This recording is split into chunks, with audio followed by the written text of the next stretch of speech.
કોન્ટ્રાક્ટરોની દાદાગીરી ચાલતી હોય તો ક્યાંક ઘણા કિસ્સામાં રાજકીય પક્ષો સાથે જોડાયેલા નેતાઓ અને કાર્યકર્તાઓનું જૂનાગઢ એક એવું શહેર કે જ્યાં 365 દિવસ કાં રોડ ખોદાતા હોય, કાં ગટર ખોદાતી હોય, કાં રોડ બની ગયા બાદ ખોદીને ફરીથી ગટર ખોદાતી.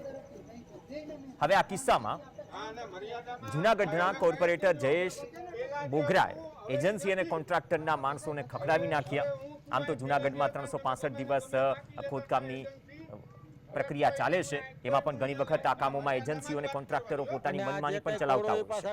વોર્ડ નંબર 8માં ભૂગર્ભ ગટરની કામગીરી દરમિયાન ગેસની લાઈન લીકેજ થઈ. સ્થાનિકોએ કોન્ટ્રાક્ટરને રજૂઆત કરી તો કોન્ટ્રાક્ટરે સ્થાનિકોને ધમકાવ્યા.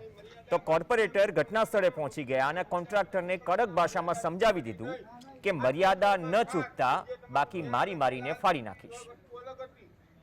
કોન્ટ્રાક્ટરે કહ્યું કે પહેલા જે હતું એ હવે નથી, હવે અહીં કોઈનું નહીં ચાલે. કોન્ટ્રાક્ટરે કહ્યું કે માણસોને સમજાવીને મૂકવાના અને મર્યાદા ચૂકવાની નહીં, બાકી વાડીએ લઈ જઈને ત્યાં બધી જ સિસ્ટમ છે.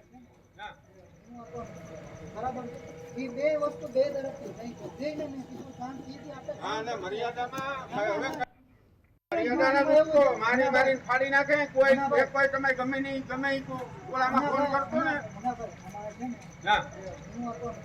બરાબર એ બે વસ્તુ બે તરફથી થઈ છે. જઈને મેં કીધું શાંતિથી આપણે હા ને મર્યાદામાં હવે કઈ દેજો. પેલા જે હતું હવે ઈ નથી. હા બધાય હવે હું તું આ પેલા જે હતા તમે ગમે ને ગમે માકી લેતા હતા એજન્સી, હવે કોઈનું નહીં હાલે. એટલે મર્યાદામાં જ વાત કરવાની હો. અને આ જે કઈ તોડો એ પાછા કરજો, આ આપણે નથી કરવાનું. માં મુસીબતે થયા રસ્તા હાલી નીકળ્યા છો. મર્યાદા માણસોને મોકલવાના, સમજાવીને મોકલવાના, મર્યાદા ચૂકવાની નહીં. 8 નંબરમાં ખાસ બીજે તમારું ત્યાં હવે પેલા હાલતું વસ્તુ અલગ હતી, હવે આજ પછી આ વસ્તુ ક્યારેય કરતા નહીં હો. હા બધા માટે એક જ વસ્તુ, બાકી વાડીએ લઈ જાય ને તો ત્યાં બધી સિસ્ટમ છે. મર્યાદાના સહયોગી હિરેન ધકાન જોડાશે. હિરેન, જૂનાગઢ કોર્પોરેશનમાં આમ તો ઘણા બધા કોર્પોરેટર બદલાયા, પરંતુ કોર્પોરેટર એવા તો કેમ ગુસ્સે ભરાયા કે વાડીએ લઈ જવાની વાત કરી રહ્યા છે, ત્યાં બધી જ સિસ્ટમ હોવાની વાત કરી રહ્યા છે? કેમ કોન્ટ્રાક્ટર કે એજન્સીના માણસોને આ રીતે ખખડાવવા પડી રહ્યા છે?